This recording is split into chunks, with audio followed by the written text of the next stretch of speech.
I'm going to call to order the Town of Mint Hill meeting of the Board of Commissioners for November 10th, 2021. We do have a quorum present. I'm going to ask Commissioner Long if he would deliver our invocation, please. Yes, sir. Let us pray.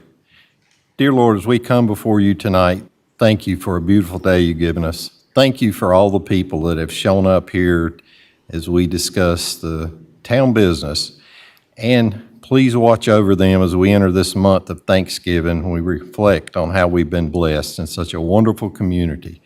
Please be with them all as they return home tonight.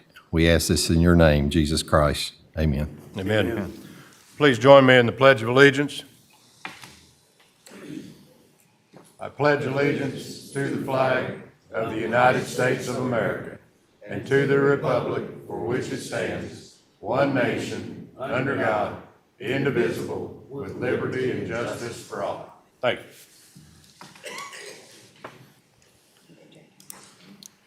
Item number 3, addition, deletions, or arrangement of agenda items. Do we have, staff, do we have anything? Nothing? Item number 4, approval of minutes of the October 14th, 2021 regular meeting. I believe you all have your copies. So Make a moved. motion. Second. I have a motion and a second. Do I have any further discussion on that? Hearing none, all in favor say aye. Aye. Any opposed? That passes unanimously. Item number 5, consent agenda. A, accept the October tax collector's report. B, approve resolution for financing terms of vehicles. C, authorize the town manager to enter into a contract negotiations for public services facility design and build consultant. D, accept Gates Drive for town maintenance. E, approve installation of new stop signs in Mint Hill Commons. And F, accept September Treasurer's Report and financials. Make a motion, we accept consent agenda. I have a motion. Do I have a second? Second. I have a motion and a second. Is there any conversation? Any questions or discussion? Hearing none, all in favor of passing the consent agenda say aye. Aye. Aye. Any opposed? That passes unanimously. Item number 6, I'm now going to open the public hearing on ZC 21-14, filed by Stimmel Associates, PA, property located at 4155 Mintwood Drive. Tax parcel numbers are 195-031-04 and 195-031-06 to allow a conditional rezoning to allow Mecklenburg County Park. And I believe the applicant is represented by Emily Buer. Is that correct? Emily, if you'd step to the microphone, please. Give us your name and your address, please, and then you have the floor. My name is Emily Buer. My address is 6222 Rose Valley Drive, Charlotte, North Carolina. I'm a landscape architect and project manager with Stimmel Associates, and I'm representing the Zell Farm Community Park rezoning case for the petitioner, who is Mecklenburg County. You have the slides. Looks like we've had an outage on this. If maybe you can start introducing, I'm going to play with this, and hopefully I can get the map up there, okay? Okay. I might have to put the projector up and then bring it back down. That's fine. You guys have got these, some of the stuff she's going to refer to in your packet, so you may want to get it out. We're not going to look at pictures quite yet. It looks like technical glitch, but I'm sure they'll get it handled. Oh, yeah. So while we're waiting, I'll give a quick background on the planning and design process and where it stands. Over the last year, we've had 2 community workshops where we've gathered input and validated the programming for the proposed park.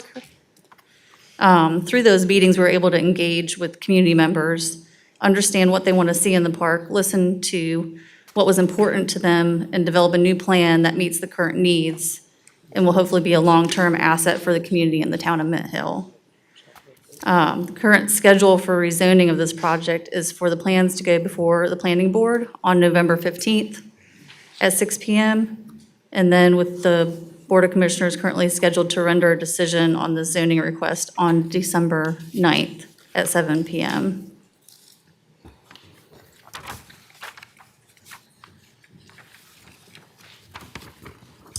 Sorry, Microsoft picked a terrible time to install a security update on our laptop right now. You guys have the maps and stuff in front of you. We've seen a short presentation on this. Let's go to, see if you guys have any questions first of all, before we get into the presentation portion, we hope. I can try to describe some of the images too. Why don't you go ahead and do that so Okay. that everybody out here, which we got a great crowd this evening, thank you all for coming out. Everybody can hear a little bit of what you could present. So we had a slide showing the site location, which is on Highway 51 between Railroad and Mintwood Drive. The site is currently zoned residential, and we're requesting to be rezoned to a conditional zoning in a residential area to allow for the park use on the property. Future land use plan for the area is slated for all residential in that area, and since the rural and agrarian character of this park is keeping with the surrounding context, it will be an extension of the community's own backyard and fits with that future land use. On the plan, if y'all have the plan in front of you that I had, so the green zone that's actually on the rezoning site plan is to be developed as the first phase of the park project, which includes the multi-use path along Matthews Mint Hill Road with a signalized pedestrian crossing, as well as an accessible trail connection to the southeastern edge along Mintwood Drive, a basketball court, community garden enhancements, a playground and splash pad with restroom facilities, a mowed meadow and informal amphitheater, and parking to support those uses. The remainder of the proposed amenities that are shown on the site, overall site plan will be developed at a later date as funding becomes available for the project. And some of those future amenities include pickleball courts, a welcome center and event lawn, picnic shelter, agrarian amenities and orchard, a natural surface hiking trails, and additional parking to support those uses. A 100-foot recreation setback has been maintained around the entire perimeter of the property. And all the active amenities have been kept outside of that to help keep that rural perimeter around the edge. And most of the natural vegetation is being retained to protect and encourage the biodiversity and the wildlife habitats that already exist on the property.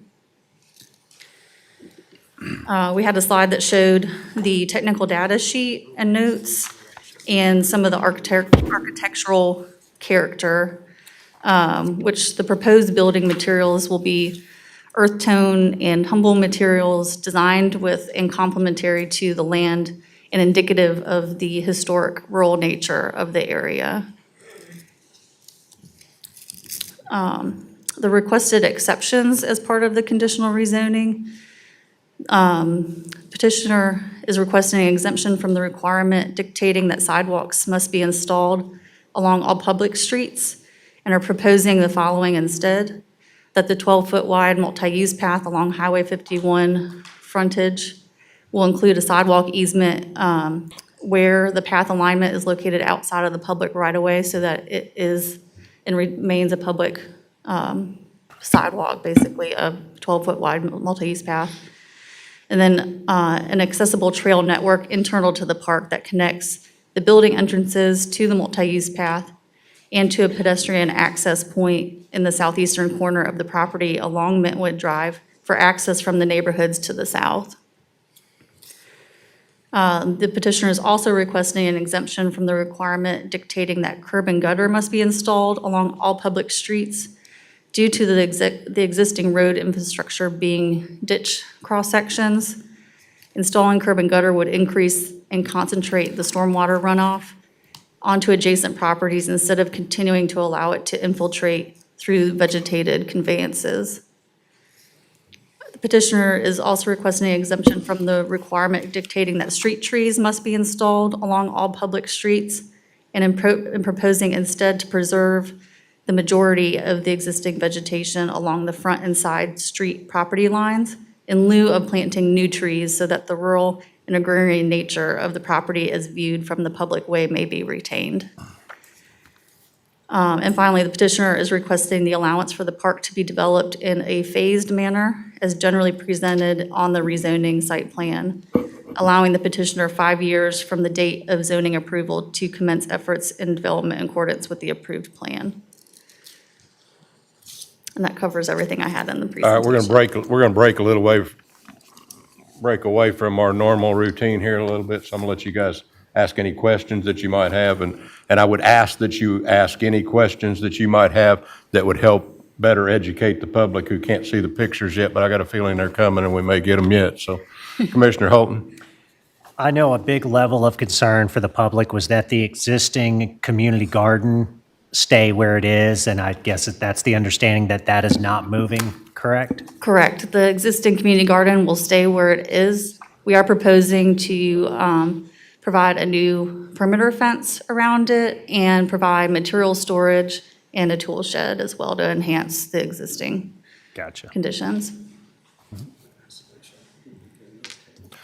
You were talking about 2 phases. You said 5-year. Did you, Yeah, so the intent of that is that the first phase will commence next year, once we get through design and permitting. And then the remainder that was not in that green zone on the site plan would have 5 years from the date of approval to start construction on that. okay, and construction would start next year on 22? The hope is that we would get through permitting by the end of the next year and most likely start construction spring of 2023, I believe. Okay, thank you. Some of the features that are on the map that they can't see. Yeah. I just want to highlight to make sure that some of the people out there understand the basketball court, the proposed basketball court will be built in the first phase. Yes, correct. And the proposed water feature, or the splash pad, as I think it's called, will Yep. be built in the first phase. Correct. So the basketball court will be done in the first phase, and the pickleball court. That would be done at a future date. We're looking at a future date on that currently. Thank you. That's all I have. Commissioner Cochran? Just a concern, one of the questions that Mr. Dalton had, you answered for me. The other one I had was there's a pond, I think a small lake or a pond that's there now. Tell me a little bit about what will happen. Is that going to be ready in the first phase to be utilized, and how can it be utilized? Currently, we don't have any plans to improve the pond. The plan right now is to leave it as it stands on the site. Yeah. All right. I think we do have on the plan at the future phase, a viewing dock, access to it and a viewing dock on the edge of it. Okay. I know we've had some fishermen, little guys around Mint Hill that been tickled to fish down there, so that's the reason I wanted to ask. Thank you. Commissioner Long? Yes, sir. Would you restate what you said about the exception request of sidewalks? I see the green highlighted area, and I believe you said that was a natural type trail in lieu of a sidewalk? Along Highway 51? Yes, ma'am. Yeah, so that'll be a multi-use path. It'll be paved. It will be. Yeah, it'll be paved and it'll be 12 feet wide. Okay.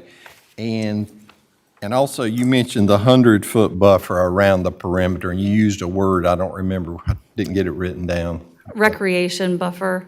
Recreation buffer. Yeah, so it's meant to keep all active recreation 100 feet away from the property line so that it won't affect any neighbors. Okay, and the only other one, and this goes back to a former planning board member in honor of him, when you mentioned water feature and a pond, he always said safety, safety. So someone's got their children out there and they wander off to this pond. How deep is it, do you know? It's not deep at all. It's very shallow. And to Commissioner Cochran's point, if it was ever going to be used in the future for fishing, it would have to be dredged out. But what about from a safety standpoint? Somebody's 3-year-old wanders off and finds this pond. Yeah, we don't have, so that pond actually has a post-construction buffer around it, and we don't have any trails going directly adjacent to it at this time. And the one path that we do have going to the viewing dock would have railings around it once it was constructed. And the majority of the edge is brambles, so that would deter, I think, most 3-year-olds, once they get a couple scratches on them, from going much further. Okay, thank you. Thank you all. Thank you very much. We do have some people who have signed up to speak to this evening on the park. We'll call the first person is Peter Larson. You have the microphone, sir, if you state your name and your address, and then I'm going to give you 3 minutes instead of 2, since it appears to be we've got a good group wanting to hear this evening. Hi, my name is Pete Larson, 9763 Fairview Road, Mint Hill. I had a few questions. First of all, I wanted to commend you for putting in a splash pad. That's been a major item for a lot of parents here. Is there any way that you could put a graphical scale on the plan? Because when you look through a computer, or if you print it out and reduce it, there's no reference. Thank you. What does a mature play area consist of? Nature play. Come on. The nature play zone would be a playground that is nature-based in theme. So in sticking with the context of the rural and agrarian style of the property, so instead of having kind of your bright colored plastic playground equipment, something that fits more with that natural context and is nature-based and natural materials. My next point is you show an amphitheater and a green area. For how many people would you estimate? It's just a sloped lawn. Maximum. It's just a sloped lawn, so it's not a formal amphitheater with seats. Can I get you to come to the mic when you're doing those? People are watching this on the Zoom meeting, and that kind of thing cannot hear you, so I want to make sure we get it all on the record. It's an informal amphitheater, so it's just a sloped lawn with no fixed seats. And I don't have an answer to that right now. Actually, I have to go back and look, but. Well, I don't know where to scale it, but it looks to me like you could probably put a few hundred people in there if there was an informal event. I'm just wondering, based on what I saw for parking, I don't think it's sufficient in parking if something happened like that. In any case, that's just one thing I saw. Also, I don't know if you're aware or not, but NC 51 is going to be 5 lanes there. If you're doing any type of something in the amphitheater, there's quite a lot of road noise already, but when it becomes a 5-lane highway, I think you should consider adding some sound screening along 51, vegetation, some sort.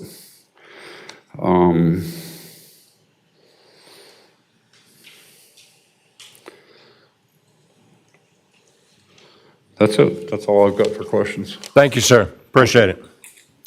Next person signed up to speak to this matter is E.J. Jones.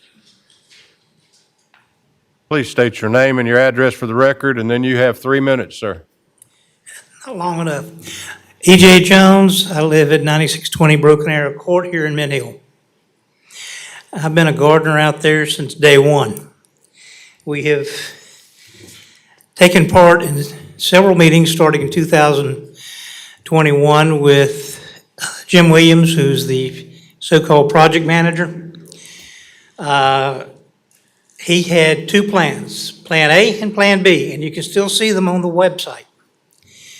He presented those and got voted down multiple times for Plan B. We didn't want it. This was far more than we anticipated. Then he said, okay, we'll build it up here. What he has done is he has come out with a 3rd plan. And I'm sure they'll show it up there. In fact, let's see. That plan, and I've got a copy of it, is far more extensive than what we were showed as Plan A, which he said he had accepted and that's what they would do. He is building a complex out there, very little relationship to Zell Farms Community Garden. We were showed a plan that showed some expansion and some addition of different things. Nothing like what is on this plan. The Park and Rec had bond issue, and they got $2.9 million. They took no action with that money until this year. I'm told that the fund has grown due to investments to $3.8 million. My question is, why do they need any more money? Because they're building a entertainment / recreation complex, not an expansion of the farm. They're not telling us how much money they will be getting from the federal government to augment that. If they had enough money at $2.9 million and had some idea of the expansion that they would do, why suddenly can't they do it with $3.8 million? They had a budget, they had a tentative plan, and now we have a complex going in up there, which kind of kills the nature of our community garden. What they don't include in this plan is so much larger, it will require full-time staff year-round. In the winter, 2 or 3 people. In the spring, March till November, they'll probably need 3 to 5 people out there just to keep it up. The orchard will require much more irrigation, much more landscaping. Some of the things that they're bringing in was off of a wish list people submitted ideas for. Not what we anticipated when we met with Williams about what the future of the garden would look like. We want to keep it as an agrarian community garden. Yes, we would like some things, like bathrooms. We're the only community garden that doesn't have bathrooms after 10 years. Gee, why? You ask them, oh, there's no money in the budget. We've heard that for 10 years. And just, if you all go out to the garden, what you will see is the hard work of our gardeners, not Park and Rec. You will see that people did far and above what would be expected. Anytime we came up with a suggestion or something we needed, no money in the budget. We put in 3 additional water points that they refused to do. Why do we need 3 additional water points? You're authorized 1. You had 3. Why do you need 3 more? We have 60 gardeners. Sorry to interrupt, but I need you to wrap it up. I gave you 4. Huh? I don't count well. I already gave you 4 minutes. I would suggest that if Park and Rec asks you for money, say no. They will just squander it like they've squandered every dime they've given. Not that I like them or not. Thank you. Bobby Sims. That would be me. Hi there. Hi. If you give your name and your address, please, and you have 3 minutes. Yes, I'm Bobby Sims. I'm the garden captain at Ezel. I live at 10500 Hanging Moss Trail here in Mint Hill. And I really, Ed and I have discussed his remarks, and we're pretty much together on that. Okay. Good. Thank you very much. Thank you. Debbie Preston, did you want to speak on this? Just for a moment. Take 3 moments. Well, Debbie Preston, 3849 Well Road, Mint Hill. We own the property across the street from the park, and I missed the previous planning, attended all the original plans for the park. And when I looked on it, I just wanted to ask a question. I like what she said about continuing the passive nature and all that. I wanted to ask about lighting. I saw some things about lights and basketball courts, and I just wanted to say that I hope there's not going to be a lot of activity out there at night with people playing basketball and other things. No, I don't need to worry about that. So I'm really glad to hear that we're not a Mecklenburg County park, but going to a community park. And so that's a good thing, right? That's why we're rezoning? Okay. All right. That's about it. Thank you. Appreciate it. Did I miss anybody that thought they signed up or came to speak to this item? All right, seeing nothing else, I'm going to close the public hearing on ZC 21-14. Item number 7 is public comments, general public comments. And we're going to ask John Lorick to come forward, please. You signed up to speak, sir?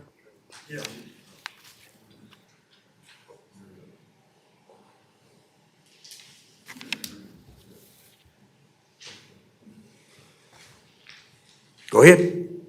Oh, yeah. Okay. Name and address, please, and then you have the floor, sir. John L. Lorick, 6011 Morris Farm Lane, not Charlotte, Mint Hill. What came here to speak to y'all tonight, and along with the neighbors, is we are concerned about these Airbnbs opening up in single-family neighborhoods. People opening up, corporations, companies, and individuals. Now, some of them people live in and full-time, and some of them they probably not gonna live in. But we want the town to do something to make some regulations about having them in the neighborhood.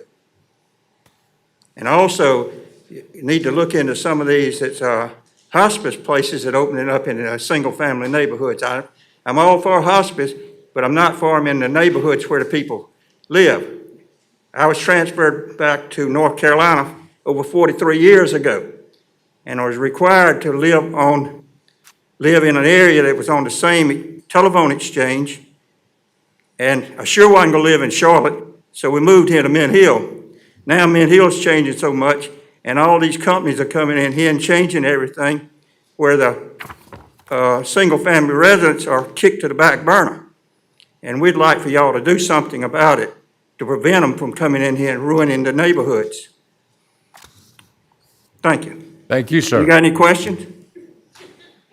Any? No, we don't have any at this time. Thank you. We'd like something to be done. Okay, thank you. Did anybody else feel like they signed up for public comments open to anything else at this time that I missed? All right, at this time, we'll end public comments. Item number 8 is discussion and decision on ZC 21-4 filed by the City of Charlotte, Charlotte Water, allowing a rezoning from R to RCD for a new elevated water tank on the portion of parcel number 135-331-05, which is 12901 Palomino Drive, and after months, that has been withdrawn by the applicant.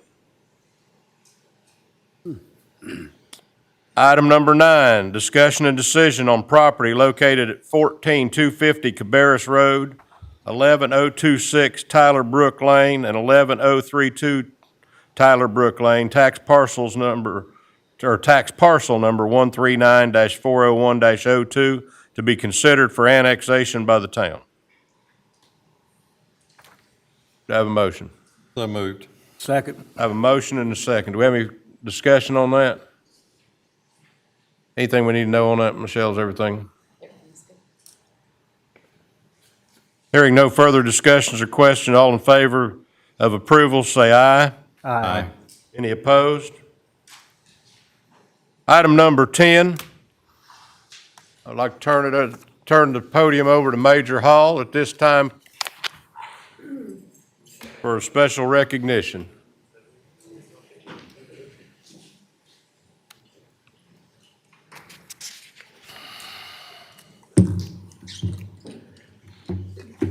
Mr. Mayor, Board of Commissioners, appreciate y'all's time to take a few minutes to recognize a great leader in this community. First, before I get started, I'm going to bring Chief Hatley up. Let him say a few words.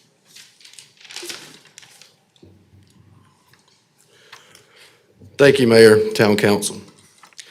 I stand here humbled, speaking on a man that positively impacted so many lives on a daily basis. I feel any attempt to express how gracious the Mint Hill Police Department is to be futile. Mere words are incapable of explaining. On September 11th, 2021, Chaplain Albert Leith, 90 years young, officially retired after having served the Mint Hill Police Department as a volunteer chaplain. It is an incredibly sad day as we are saying goodbye to a revered and loved man. Albert never met a stranger, has an uncanny ability to make others smile, and genuinely put a person at ease. He is an inspiration a role model, and a person of integrity, sincerity, and honor. Albert has been the heartbeat of the police department's chaplaincy program for 18 years and will be missed beyond measure. Albert was always there to talk with officers, assisted with bereavement, notifications, and always maintained a cheerful outlook. Everyone Albert touched with his words may not remember exactly what was said, but all will remember how incredibly special he made them feel. Albert, although you're now officially retired, I pray you continue to visit us frequently at all functions. Our doors will always be open. Godspeed and congratulations. I'll now turn this over to Major Hall. Just a few extra words, I guess. I've known this gentleman for over at least 30 years, growing up in the same neighborhood. Some of the stuff that he probably found out I had done, he probably wouldn't acknowledge who I am today. But anyway, that said, this man, he was true inspiration when this department decided to get started. It was voted on. He was serving as a chaplain with the Mint Hill Fire Department after stepping down his last service, correct me if I'm wrong, Eastern Hills Baptist Church on Almar Road. I ran around that church a few times.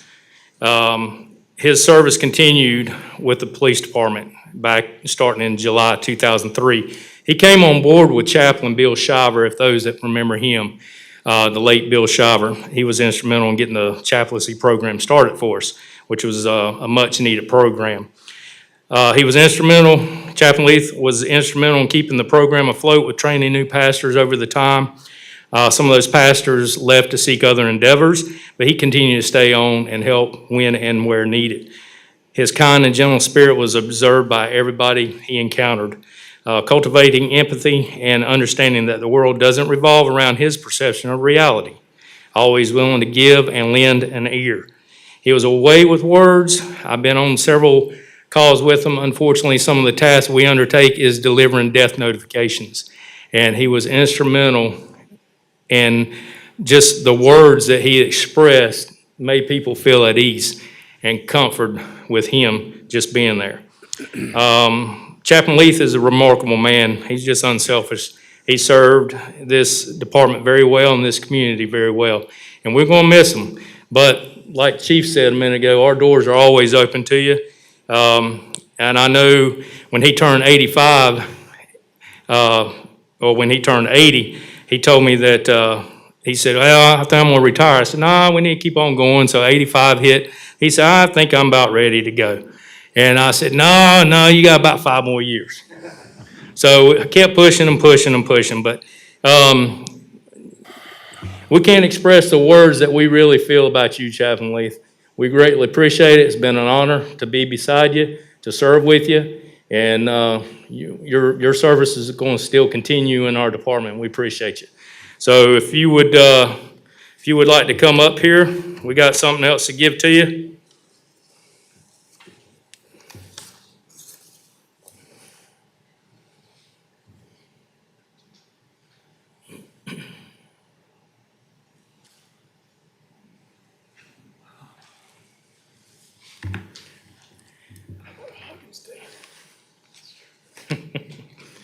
I'm going to read this out. So thank you, Chaplain Leith. We recognize your 18 years of ministry service to the Mint Hill Police Department, your friendship, and the difference you have made in the lives of so many as a preacher, elder, teacher, counselor. Surely you will always be remembered. Now as the day dawns on the next chapter in your life, may the Lord's blessings be upon you as you follow in his way. May you find joy and peace as he inspires you every day. With great affection and gratitude from the men and women of the Mint Hill Police Department, 2003 to 2021. Thank you, sir.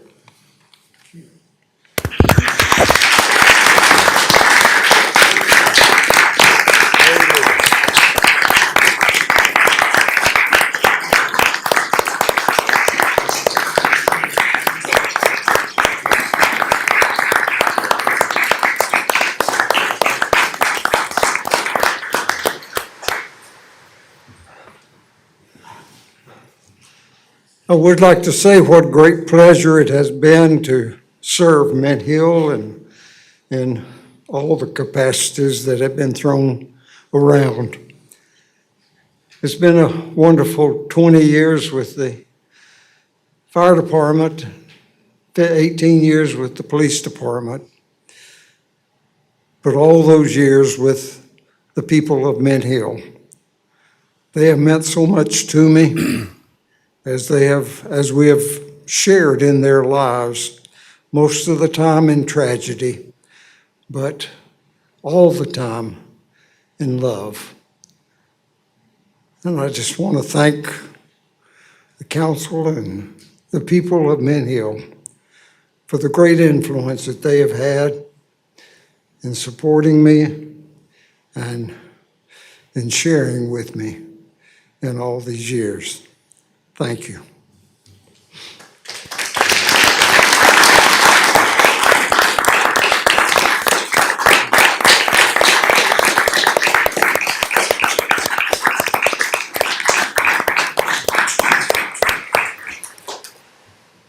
And I forgot to mention, we invited his family here, his 2 sons and daughter and their family are with him.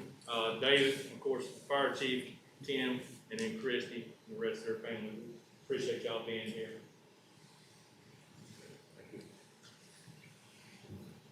Thank you. And I'm sorry, If we can steal a few more minutes. Absolutely. I had to put you on my agenda. Sorry, that chief wants to say a few words. Absolutely. Mayor, council, and Major Hall, thank you for giving me an opportunity to say something. When Major Hall called me earlier today and asked if I would come up and say a few things about Albert, I said, of course I will, be glad to. He said, now, don't eat supper before you come. I'm like, oh, are we feeding? He said, no, if you're hungry, you won't talk as long. So, so I didn't eat supper, so this won't be very long. I too would like to just add the words of appreciation and my sincere love for this man. He is probably one of the most godly men that I've ever known in my life. He is a true public servant. He has a servant's heart, and he had sometimes you need to think about what titles mean. Yes, he's been a preacher forever, for a long, long time, but he was more so a pastor, I feel like, than a preacher, because we had the distinct privilege to have Albert to come and be a supply pastor at our church when we were between pastors. And a lot of supply pastors will come in or supply preachers will come in and they'll preach and then they'll get in their car and go home. But he jumped in and he just became our pastor. Well, he loved the people, made friends with everybody around him, and that's just his nature. That's how he does. And he's just, for over 30 years, he has impressed me with how we should be with our fellow man daily. And he's consistent. He's not only racked up a lot of years, he's racked them up with consistency in his behavior, how he treats other people, and he is truly, truly a role model for everybody that he's ever come in contact with. We've used him at the fire department. We've used him pretty hard because just like the police department, sometimes our task is not one that you would want. And we may be in someone's house doing CPR on them for 20, 30 minutes, and it doesn't work out the way that we want it to. The family's upset, and Albert's always been on call. And all I have to do is pick up the phone and call Albert and say, Albert, this family needs you right now. And he, day or night, doesn't matter, he comes. And some people on a scene like that, some people bring a ruckus to the scene, and some people bring calmness to the scene. And Albert brings calm. When Albert gets there, things kind of seem to calm down. And people start to, just because of his demeanor, they start to get back in line and kind of calm down from their grief, if you will. So he has done such a good job being our chaplain. He's taken care of us personally. He's married a few of us. He has counseled with a lot of us, and he has just been everything you could ever want from that standpoint for a fire department. And he was always also an administrator with us. He was on our board of directors. And obviously, he's the father of our current chief, and I count that as maybe, Albert, that may be the only mistake you've made. I don't know. I'm kidding. His whole family, they reflect his demeanor. Him and Audrey did such a good job raising that family. So, Albert, we thank you from the bottom of our heart. I'll leave it with this. You know, the Bible tells us that Abraham was counted as being righteous because he believed God, and he was also counted as a friend of God. And I think I can account myself for Albert's righteousness. He is a righteous man, and I'm happy to be able to call him my friend. And I know he's a friend of God's. Thank you. Appreciate it. Albert.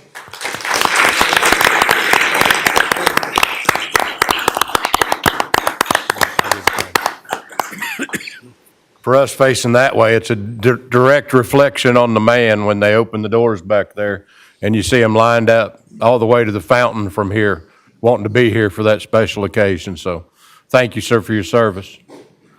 And I'll give you guys an opportunity to speak to that in just a second if you'd like to. I've got number 11 I want to get out of the way first. Discussion and adoption on new Public Works logo. And we're going to call up Town Engineer and Director of Public Works, Steve Fry. Thank you, Mayor. That's a tough act to follow. Yes, sir. Let me wake up the computer.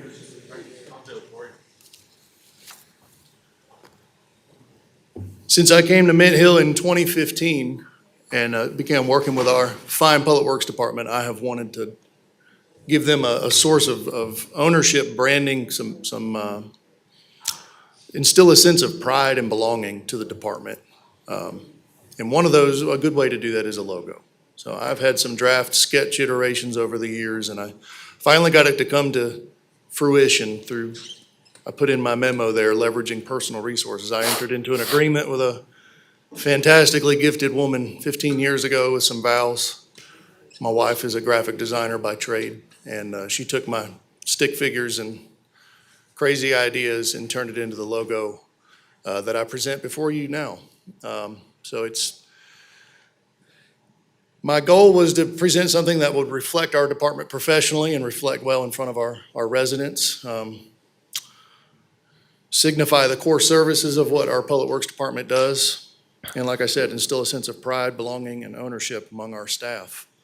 I've gotten positive feedback from many of our guys at the shop that have seen it. And I would like to bring it before you all tonight for any comments, critique, criticism, and ask your approval of this to begin branding our department with this logo. Any questions, Commissioner Long? No, sir, it looks good. Commissioner Cochran? No, sir. Like it. Mayor Pro Tem Dalton? Looks very good, thank you. Commissioner Holton? We're just looking to migrate this into like new vehicles and do it that way? Yeah, the plan moving forward is any new vehicle coming in would get a new brand, and we'll explore cost-effective to brand other trucks so we don't have some misfits sitting around. I will entertain a motion at this time. Make a motion, we accept. Motion accept and second. Any further discussion? Hearing none, all in favor of approving the new logo, say aye. Aye. Any opposed? That passes. Thank you. Number 12, now I'm going to give you guys an opportunity to speak. So, Commissioner Holton, we're going to start on this end tonight. All right, we'll fire it right in there. I guess, number one, thank you, Chaplain. Appreciate all the service. Other thing, I was honored to be a part yesterday, especially this week being Veterans Day, tomorrow. Being a veteran, it kind of hits me hard too, but WCNC has a Hometown Hero project that they do, and yesterday they celebrated one of our own, Mike Stubbs, and he was presented with a brand new 2022 Hyundai yesterday. He's a Purple Heart recipient, I believe 2 Bronze Stars, 1 Silver Star. Amazing, amazing gentleman. So, but like I said, tomorrow being Veterans Day, and then the Veterans Day breakfast this Saturday. Mayor Pro Tem Dalton. Yes, I got a couple items. First one, I'm the liaison with the Men Hill Historical Society, and they will be opening the barn for a open house on the 21st of November. I think everybody would like to maybe come out and look at the barn and see what's being done. They're very proud of it, and it gives me an opportunity to go out there. And then my second one is to Albert. I've known Albert for probably 33 plus years, and I met him through my wife's father and mother. They went to Eastern Hills Baptist Church. So when Pam and I started dating, we decided to get married, we turned to Albert. So this come February, be 32 years for us. It worked. It took. It took, yes. That's all, Mayor. Commissioner Cochran. Mayor, this is going to be my last full meeting as a commissioner, and first thing I want to do is, Mr. Albert, I love you. I've known you for a long time, and I don't think your son's a mistake. I think he's done one fabulous job for Mid Hill, and for one, I've lived in Mid Hill all my life. We could not have had, God has blessed us with the finest police department, the finest fire department, and rescue people on the face of this earth. We have been blessed. And there's nothing better than to know your people in the fire department, your first responders, because if you have an emergency at your house, you want to see a friend coming through that door to give you comfort. And Mr. Alberts, you've done that a lot. David, you've done that a lot. And John Phillips, you're right there with them. That man met me in the middle of a field when my daddy was killed 10 years ago. And I don't know how I'd made it without John grabbing me and telling me what went on. It's great to live in a town where you get to know the people in first responders. As a veteran, I want to thank each and every veteran that's here tonight. I appreciate your service and appreciate just living in this town. It's a wonderful town, and I've appreciated serving y'all for the last 4 years. So God bless you, and that's it, Mayor. Thank you, sir. Commissioner Long? I would echo what was said by Mr. Phillips earlier, his comments on Chaplain Leith. I was honored the last few months that Jimmy's was open. Many times I would go there for an evening meal, and he'd be sitting alone and invite me to sit with him. And good memories, he does. He sets a good example every day, which is what I think we're all commanded to do. At times, I know I struggle and fail, but Chaplain, we'll miss you, and thank you. And thank you for the large crowd tonight. This is refreshing to see such a large crowd come out. Thank you, Mayor. Thank you. Chaplain Leith, they asked me to say something up there, and I didn't want to get stretching that out any farther than John was going to, which we all knew that was going to happen. But it amazes me, sir, that you've served so long and so well and so many. In my 37 years in Mint Hill, it seems like every time I run into somebody, you either married them or sang at their wedding. I don't know how you managed to raise such a fine family and do everything else that you did for Mint Hill, but we certainly appreciate it and don't think that it went unnoticed at any point in time. You've been a true blessing to this town. Commissioner Cochran, you brought it up. I wasn't going to say anything, but I remember sitting with you many years ago when you decided to run for commissioner. We were at the Americana restaurant, and the words that came out of your mouth was, "I love Mint Hill, and all I want to do is serve the people of Mint Hill." And, sir, you accomplished that for sure. Did a great job for the people of Mint Hill. We certainly appreciate it. You're a fine example, fine Christian example, and the town would be well served to model their service after you. Thank you, sir. The only other thing, we've mentioned veterans here a number of times. I don't think we've mentioned that we do have our drive-through veterans breakfast Saturday at Veterans Park, 8 to 9 a.m. for anybody that you know that's a veteran in the Mint Hill area. And we're not checking IDs, so if they come over the line from Matthews or someplace else, we're going to honor them just as well. Our job down there is to honor veterans that day, and that's what we're going to do. So I would ask that if you know any veterans, somebody that may not know about it, that you ask them to join us at Veterans Park between 8 and 9 on Saturday. With that being said, this board is going to go into closed session at this time over a personnel matter, which of course we don't discuss in public. We do not plan to come back to this room with the decision, so we will adjourn the meeting from that location. So thank you all very much.